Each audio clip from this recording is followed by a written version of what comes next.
Një nga elementët tregues që besoj që vlen është fakti që vetë Spaku nuk ka jetuar veten e vet. Pra ne tani veten e vet? Po veten e vet patjetër. Po pse ne duhet ku ka njëri që jeton veten e vet? Një moment, pra ta them unë tani. Mendon ti që ne kemi një strukturë, pra një BKH dhe një SPAK që janë ishujt e integritetit. Nuk i kontrollon kush do të thuash ti. Ishujt e integritetit dhe pastërtisë morale dhe profesionale, pra 100%, po kanë bërë më, po se kjo s'do të thotë që s'bëjnë prapë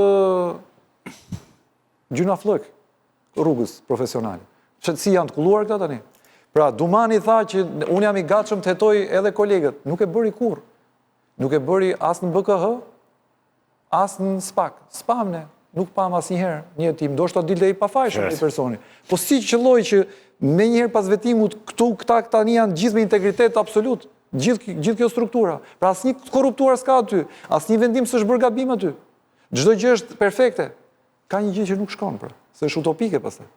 Kështu që Dumani në këtë aspekt ka një problem në raport me pritshmëritë që kishim. Pastaj perfeksioni nuk mund ta kërkosh kudo. Iku kjo. E dyta, ka patur një problem shumë madh midis marrëdhënies së BKH-s dhe vetë SPAK-ut. Midis drejtueses që iku, Aida Hajnaj, në krye të BKH-s dhe vetë SPAK-ut ka patur një marrëdhënie të ngrirë, jo funksionale. Me ardhjen e Joni Ketës, mendohet që akujt dëshkrimi midis dy institucioneve do ketë një komunikimi më të mirë midis të dy palëve dhe kjo mund të çojë në përqasje më të mirë ndaj hetimeve dhe një produkti më të fortë në mbrojtje të akuzës në gjykatë. Por kjo duhet provuar. Deri më sot nuk ka funksionuar. Atëherë pse nuk u morën masa për atë çka s'funksionoi? Pse nuk hetohen këta njerëzit që nuk veprojnë? Pse nuk hetohet dikush që mban një dosje aty? Këta nuk hetohen sepse i dinë dosjet që i mbajnë njëri tjetrit. Është një film i parë kjo. Siç bën politika, vepron dhe drejtësia me të njëjtin standard. Pra, siç ekuilibrohet ose në mënyrë të natyrshme politika gjen balancën e vet, kështu gjehet balanca dhe brenda strukturës posaçme. Kur ne të kemi ditën e parë që një prokuror të shkojë në zyrën e një prokurori tjetër, jo për shantazh ose për të krijuar klim të një hije dyshimi është kjo punë e biznesit që nuk ndërën. Jo, do vidhe aty. Tani ne kemi rastin e Erion Veliajt. 7 biznesmen nga më të njohurit kanë shkuar në prokurori. Njëri nga biznesmenët, Gentian Sula, mori përsipër të justifikonte parat e Erion Veliajt. 100.000 euro. Pastaj e ndroi rrugës ai. Deklaroi. Dhe doli që ishte si ikët kështu kjo historia. Fatmir Bektashi vazhdon merr akoma leje. Merr leje, më leje ndërtimi. Leje ke fjalën ti për që merr leje pa i punon. Po mi vaj vazhdoj të punojmë, nuk ka problem. Po ka një gjë që thot aty kur ti ke probleme me ligjin, me gjërat, nuk e merr dot lejen, vëlla. Se si ti i bie tani këtu. Apo flasim për standardet e këtu apo idiot edhe kështu. Tani të bëjmë dhe ne si idiot, bëjmë gjithë si idiot domethënë. Se kështu i bie. Jo, e kam fjalën që Gencula tjetër vazhdon me aktivitetin, hyri ca herë kështu me rrëshqitje me bel tak. Pra, me çfarë bëhet me këta biznesmenët? Apo këta edhe në gjë dhe jemi të qartë. Jemi të qartë, Denis. Si jemi të qartë, duhet ishim edhe më të qartë.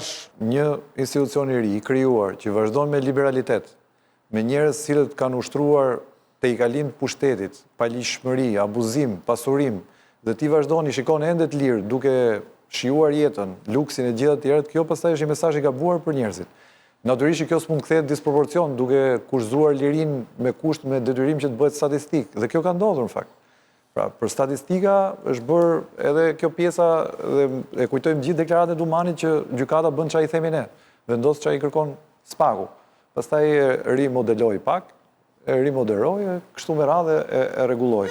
Tani çështja është që nga hetimet për korrupsion ne kemi disa çështje që na kanë ngelur si grep. Pra, fjala vjen, pse u nda çështja e incineratorëve?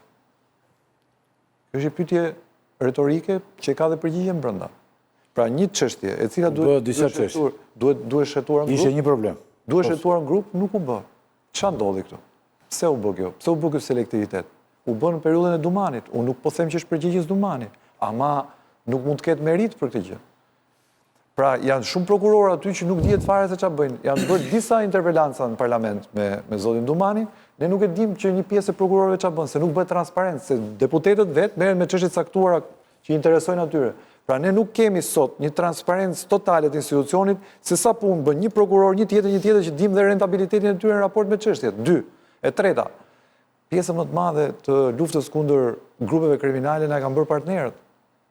Ne sot nuk kemi një hetim të nisur, të zhvilluar dhe të konkluduar, të fortë, real pa partnerët, që të jetë bërë vetë nga ky institucion. Nëse ka, ma thoni kush është. Pra partnerët janë ata që sjellin kryesisht raportet dhe na vënë dhe para përgjegjësisë që pastaj t'i zhvillojmë. A është kjo dobësi e SPAK-ut? Ndoshta po. A është kjo pamundësi sepse është ende në fillimet e veta? Ndoshta edhe po. Çështja është që këta janë prokuror karriere. Pra në një kuptim ka patur më shumë zhurmë se sa raport të asaj që ka ndodhur me terenin. Grupet kriminale janë akoma në teren. Çfarë bëhet sot me paranë informale? Asgjë. Grupet funksionojnë me paranë informale. Grupet funksionojnë gjitha. Pse nuk hetohen institucionet që duhet kontrollojnë pastrimin e parave, inteligjenca financiare? Kanë raporte këto? Pse si merr SPAK-u këto të jetojnë? Po kjo pra është, për këtë bëm SPAK-un pra, për mos veprimin ndaj këtyre institucioneve. Mirë grupet kriminale që përdorin paranë. Në të tilla raste është si do ta shohësh gotën, ta shohim gjysmë bosh apo gjysmë plot. Mandati Dumanit 3 vjeçar vinte pasi mandatit të Krajës të cunguar në kuptimin e mungesës së prokurorëve, të pa përgatitjes së strukturave, mungesës së policisë gjyqësore, të atyre oficerëve të BKH-s. Dhe vinim nga hetimi i njarke peshk të një zëvendës ministre deri te futja në burg e ish presidentit, ngritjes padis ndaj ish kryeministrit, ndaj 2 zëvendës kryeministrave, arrestimit kryetarit bashkisë, ish ministrat qeverisë të akuzuar Ilir Beqa mbas hekurave, kështu që në pikpamjen e statistikave, ky 3 vjeçar i Dumanit sigurisht do konsiderohet i suksesshëm. Është arritur deri atje sa që SPAK është malli më i shitur në artikulimin publik. Pra ne nga mëngjesi në darkë është inflacionist. Ndërkohë, ne ne vazhdimisht në emisionin tonë kemi thënë që SPAK ka vetëm 0,3% të problemeve të shoqërisë edhe pse janë shoqërisë lartë. Por dhe 99,7% janë në dorë të... Por një lloj suksesi ky është pra, domethënë që të flitë në mëshirë të fatit. Dhe gjithë njerëzit, domethënë të pamundur për të ndryshuar realitetin politik, thonë ndoshta po na rregullon SPAK-u këtë punë. Se deri këtu ka arritur pesimizmi. Tani, dosjet e gjithë këtyre personazheve që ne sapo tham janë në prokurori, një pjesë ka shkuar në gjykatë. Problemi tash është që gjykata bashkë me prokurorin çfarë do bëjmë me këto dosje, sepse ka nisur gjyqje, por gjyqje që zvarriten dhe ne nuk e dim, ka nisur gjyqi i Metës, po s'ka nisur akoma në seancë. Ka nisur i Berishës, po akoma nuk ka nisur në seancë. Veliaj, po akoma nuk ka nisur në seancë, një gjyq me lexim pretenca dhe me të gjithë detajet e tjera dhe të vijojë dhe të mbyllet në një kohë të shkurtër. Ndërkohë që ne kemi patur raste të grupeve kriminale, të organizatave kriminale që SPAK-u i ka dërguar në gjykatë dhe është përfunduar gjykimin në shkallë të parë.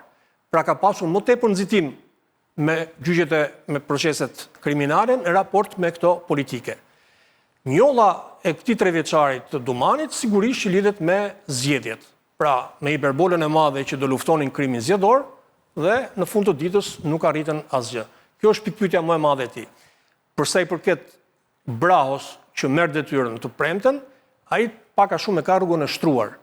Dhe pritet të shohim se si do reagojë ai në raport me disa veprime të cilat janë konsideruar dhe abuzuese të SPAK-ut, që ka të bëjnë edhe me masat e arrestit, me masat e stregjata të arrestit pa justifikueshme, me mënyrën se si do sillet në raport me shkallët e tjera politike, sepse Dumani po e le mandatin me një akuzë të ngritur ndaj zëvendës kryeministres. Shohim se deri ku do shkojë Brahu në 3 vjeçarin e tij. Ka dhe një element aty interesant prap, ky raporti me policinë, që Dumani gjatë këtij 3 vjeçare ka natemuar policinë në kuptimin që nuk ka bashkëpunuar, nuk ka sjell denoncime, ka dekonspiruar operacione.